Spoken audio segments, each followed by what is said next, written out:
There is a conversation I have been building toward on this channel for a while now.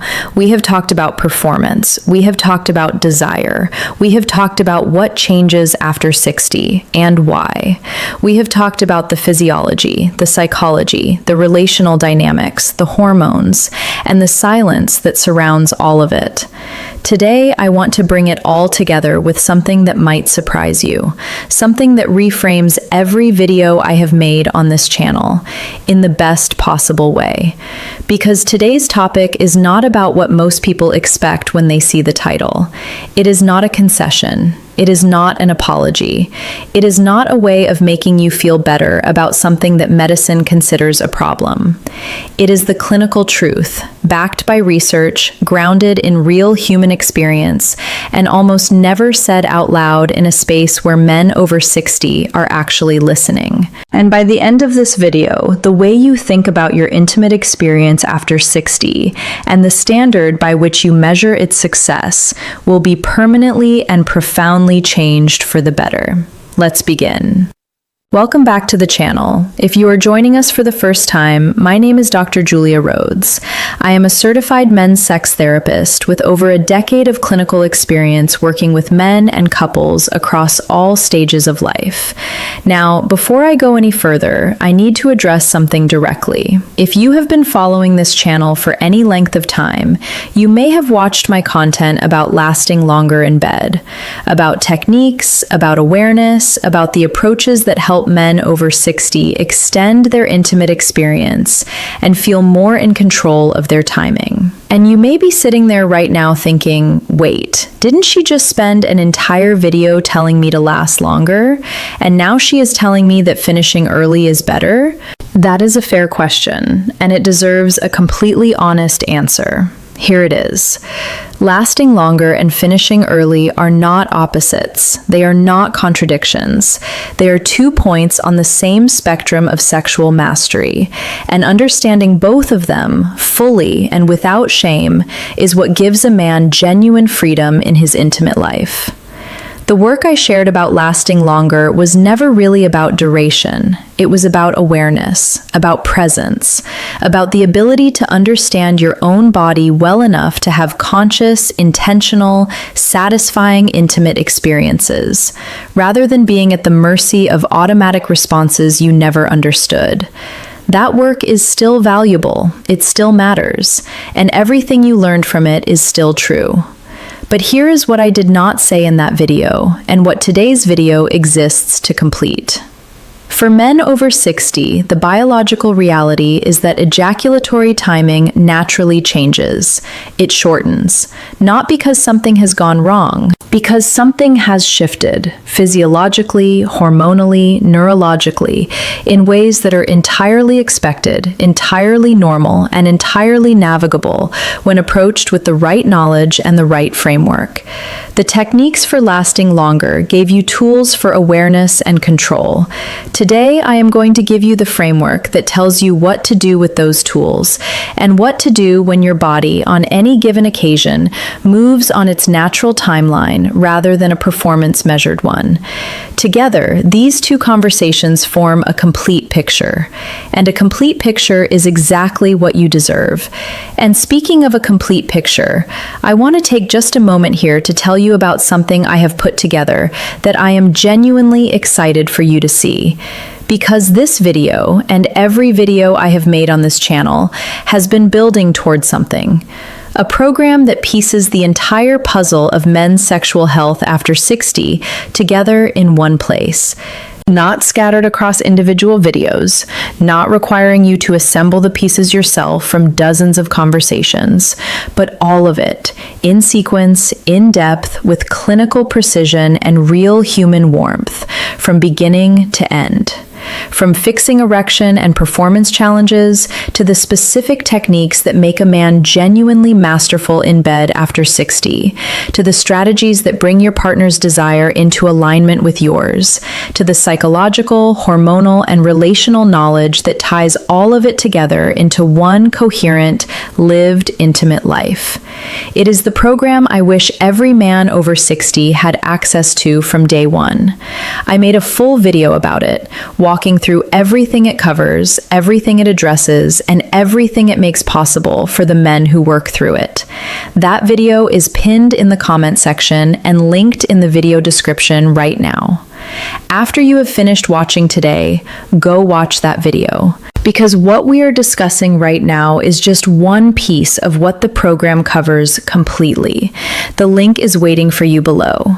Now, let's get back into today's conversation, because what comes next is the part that most men have never heard: the biological reality. Let's start with the science, because everything I am going to share today is grounded in it, and understanding the biology is what transforms this from a feel-good reframe into a genuine clinical truth. Here is what research tells us about ejaculatory timing after 60. Ejaculatory latency, which is the clinical term for the time between penetration and ejaculation, naturally decreases with age. This is a documented, consistent, physiologically driven change, and it is produced by a specific combination of factors that are entirely normal and entirely expected in men over 60. First, there is reduced serotonergic regulation. Serotonin plays a significant role in inhibiting ejaculation. It is part of the neurochemical system that helps regulate timing and delay the ejaculatory reflex. As men age, changes in serotonin receptor sensitivity and serotonin availability in the relevant neural pathways reduce this inhibitory effect. The natural brake on ejaculation becomes slightly less effective, not as a malfunction, but as a consequence of normal neurological aging. Second, there are changes in penile sensitivity thresholds. Interestingly, while overall penile sensitivity may decrease with age, meaning that stimulation must be more direct and sustained to achieve arousal, the ejaculatory threshold can simultaneously lower, meaning that once arousal is achieved, the progression to ejaculation may be more rapid than in younger years. This apparent paradox is well documented in the urology literature and is a source of significant confusion for men who do not understand it. Third, there are shifts in the sympathetic nervous system response, the branch of the autonomic nervous system that governs the ejaculatory reflex. Age-related changes in sympathetic tone can produce a faster, more readily triggered ejaculatory response, independent of arousal level, emotional state, or any deliberate action on the man's part. The clinical conclusion from all of this is clear and unambiguous. Faster ejaculatory timing in men over 60 is a normal physiological change. It is expected. It is documented. It is not a dysfunction. It is not a failure. And it is not something a man should be measuring himself against as evidence of inadequacy. It is biology, doing what biology does. The question is not how to fight it.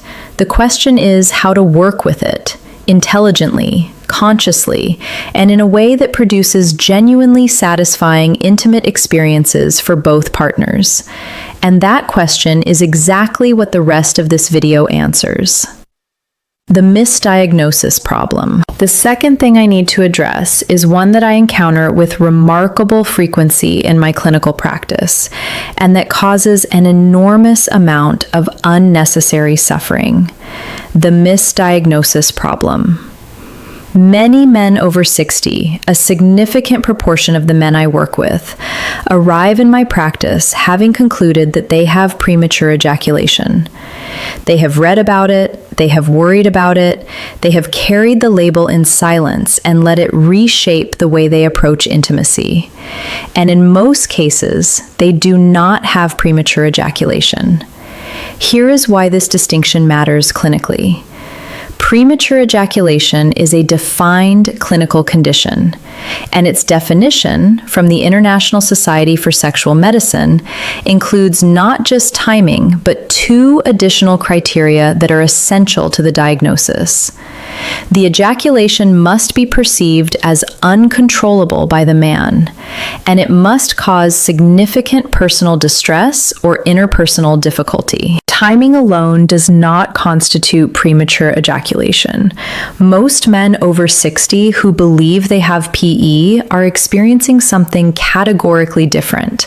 They are experiencing age-appropriate ejaculatory response, a natural shortening of ejaculatory latency that is entirely consistent with normal male aging, and attaching a clinical label to it that does not apply.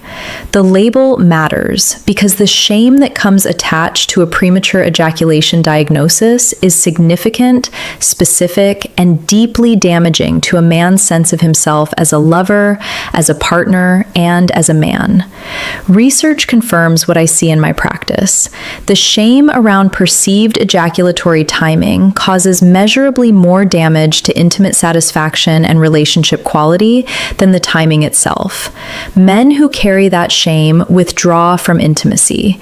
They avoid initiating. They perform with half their presence because the other half is monitoring the clock. And the more they monitor, the less present they are, and the less satisfying the experience becomes for both partners. The shame is not a response to the problem. For most men over 60, the shame is the problem, and it is a problem built on a misdiagnosis. You are not broken. You are not dysfunctional. You are not experiencing something that requires fixing in the way premature ejaculation requires fixing. You are experiencing a normal change in your body's response, one that, understood correctly and approached with the right framework, can actually become one of the more interesting and liberating shifts in your intimate life. Let me show you why. The pressure-performance paradox. The third piece of the picture is one that I want to spend real time on, because it is the piece that most directly explains why the cultural obsession with lasting longer is not just unhelpful for men over 60, it is actively counterproductive. The pressure-performance paradox. Here is how it works. A man over 60 becomes aware that his ejaculatory timing has shortened. He interprets this as a problem, one that he needs to actively manage, control, or correct. He enters the next intimate experience with a significant portion of his mental and neurological resources dedicated not to presence and connection, but to monitoring his arousal and attempting to delay his response. And here is what that monitoring does physiologically. It activates the sympathetic nervous system, the same branch of the autonomic nervous system that governs the stress response. The fight, flight, or freeze mechanism also governs ejaculation. When a man is in a state of performance anxiety, monitoring his response, tensing against his body's natural progression, he is activating sympathetic tone. And elevated sympathetic tone, clinically, is one of the most reliable triggers for faster ejaculation. The attempt to last longer, driven by anxiety and performance pressure, produces the physiological conditions most likely to cause the very outcome it is attempting to prevent. This is not a psychological quirk.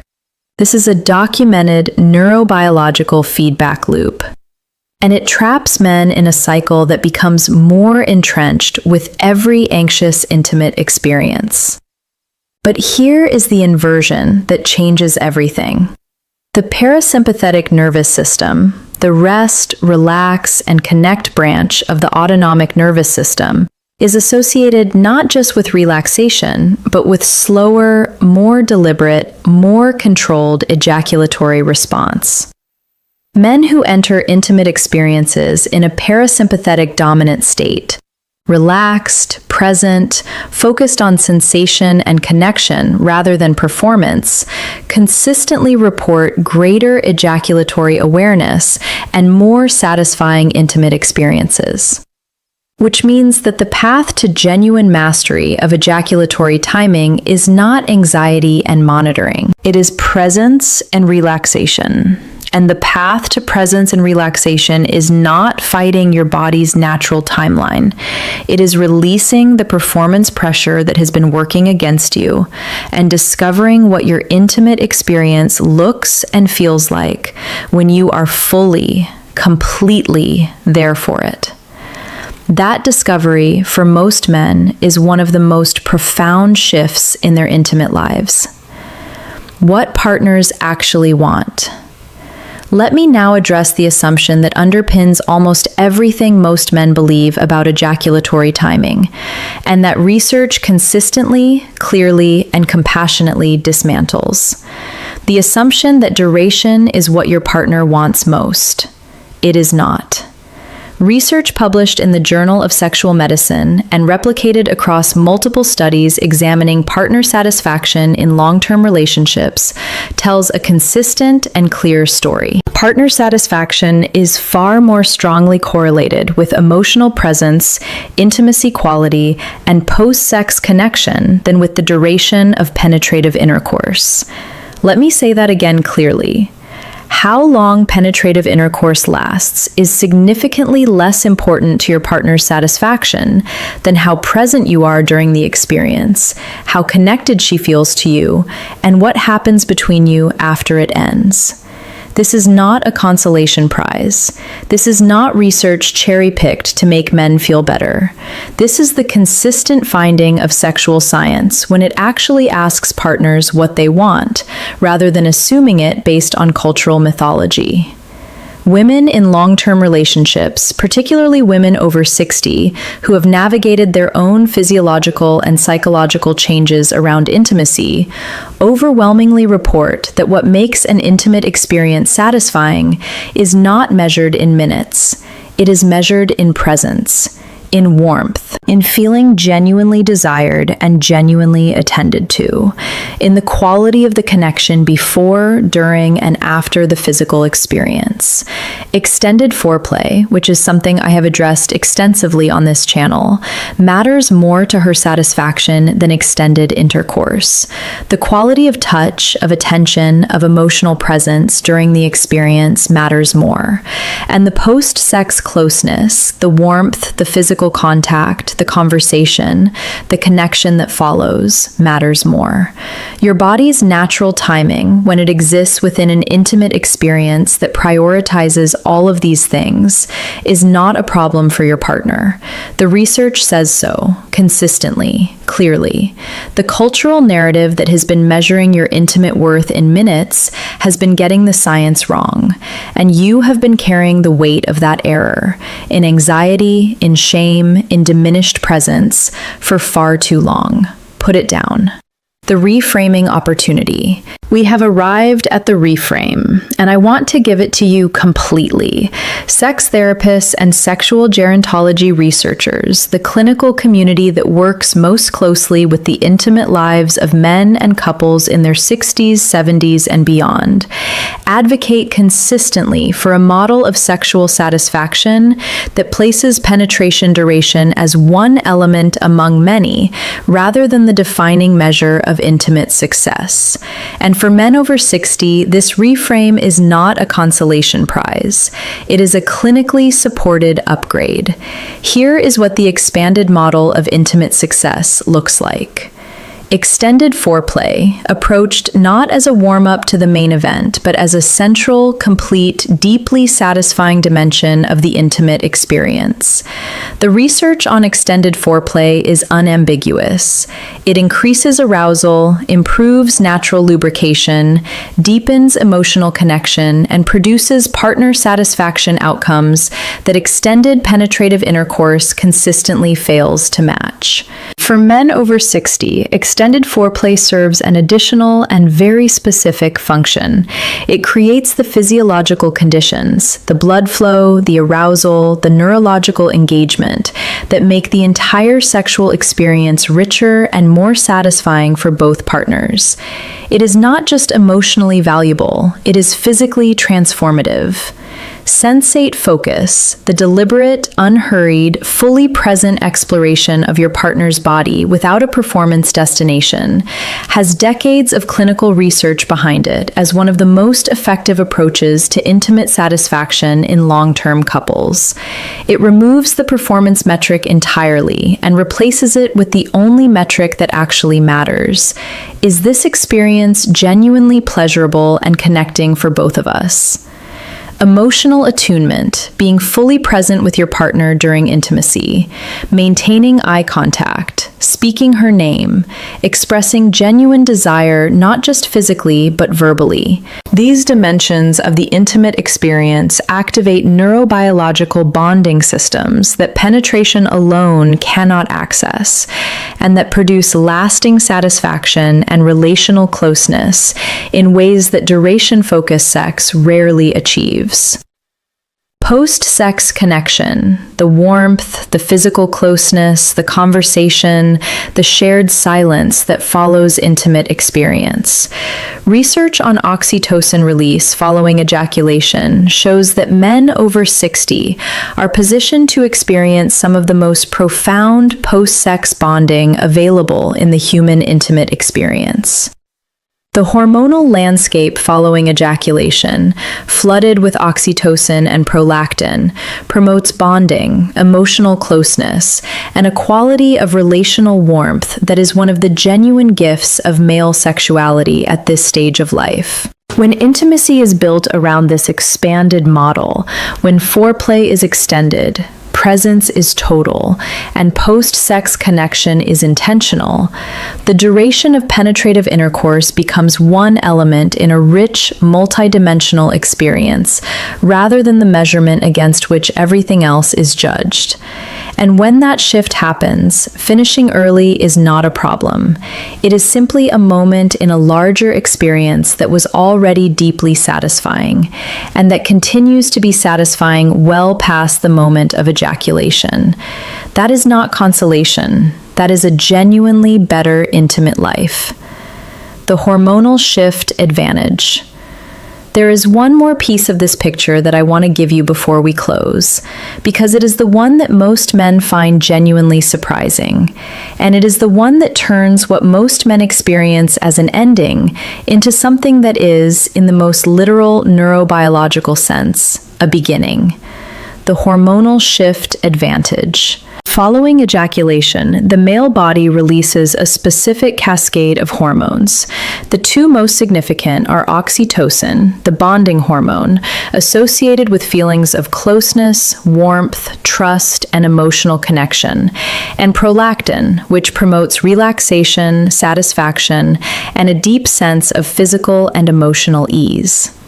This post-ejaculatory hormonal state is one of the most powerful naturally occurring bonding experiences available in the human intimate repertoire, and it is a state that men over 60, men who have cultivated the presence, the patience, and the emotional depth that comes with decades of life and relationship, are uniquely positioned to inhabit fully and share completely with their partners. Here is the clinical nuance that most men never hear. The men who fight their body's natural post-ejaculatory state, who feel shame or frustration or disappointment in the moments following ejaculation because they have measured the experience against a duration standard and found it insufficient, deny themselves access to one of the most profound, intimate experiences their bodies are capable of producing. The oxytocin is there. The prolactin is there. The neurobiological conditions for genuine, deep, lasting relational bonding are present and active, but shame and performance anxiety close the door to all of it. Whereas the men who lean into the post-ejaculatory state, who remain present, remain connected, remain physically close and emotionally warm in the minutes and hours following ejaculation, experience a quality of intimacy and relational closeness that the performance-focused model of sex almost never produces. Your body is not failing you in those moments. Your body is offering you something. Whether you receive it or spend those moments in anxiety and self-criticism is the only choice that actually matters. Receive it. Stay present. Stay close. Let the warmth of that hormonal state flow between you and your partner. Let the closeness deepen. Let the conversation emerge if it wants to. Let the silence be held, if that is what is there. That is not the consolation prize of finishing early. That is the full experience of intimacy available to a man who has stopped fighting his body and started working with it. And it is one of the most beautiful things that human beings get to experience with each other. Before I bring today's conversation to a close, I want to come back to something I mentioned earlier, because it feels especially relevant now that you have the full picture of what we have discussed today. The program I told you about, the one that pieces the entire puzzle of men's sexual health after 60 together, covers everything we discussed today and everything that surrounds it. The contradiction bridge between lasting longer and finishing early, the techniques that give you genuine ejaculatory awareness and control, the foreplay mastery that transforms every intimate experience regardless of timing, the emotional and relational dimensions of intimacy that research shows matter most to your partner, the hormonal landscape that makes post-sex connection one of the most powerful bonding experiences available to you. All of it, sequenced, guided, complete. The video I made walking through the full program is pinned in the comment section below and linked in the video description. Go watch it after this video, because what that program offers is not just information. It is a guided, handheld journey from wherever you are right now to the intimate life you genuinely deserve to be living. The link is below. It is waiting for you. Now, let me bring today's conversation home. If today's video shifted something in you, if it gave you permission you have been waiting for, or a framework that makes the intimate changes of this season feel less like loss and more like evolution, please do one thing right now. Hit that subscribe button if you have not already, and share this video with a man who needs it. Because the shame around ejaculatory timing in men over 60 is quiet, pervasive, and entirely unnecessary. And every time this conversation reaches someone who has been carrying that shame in silence, something changes. Do not forget, the video about the program that brings all of this together is pinned in the comments and linked in the description below. Watch it, because what it offers is the complete picture, not just today's piece, but all the pieces, in sequence from beginning to end. Every week on this channel, I bring you exactly this kind of honest, research-backed, clinically grounded content. Content designed to help you live and love more fully in the season of life you are actually in, not the one you used to be in. Leave me a comment below and tell me, did today's video change the way you think about your intimate experience after 60? I read every single comment, and your response shapes every conversation I bring to this channel. This channel is for you, every week, without exception. I'm Dr. Julia Rhodes. I'll see you in the next one.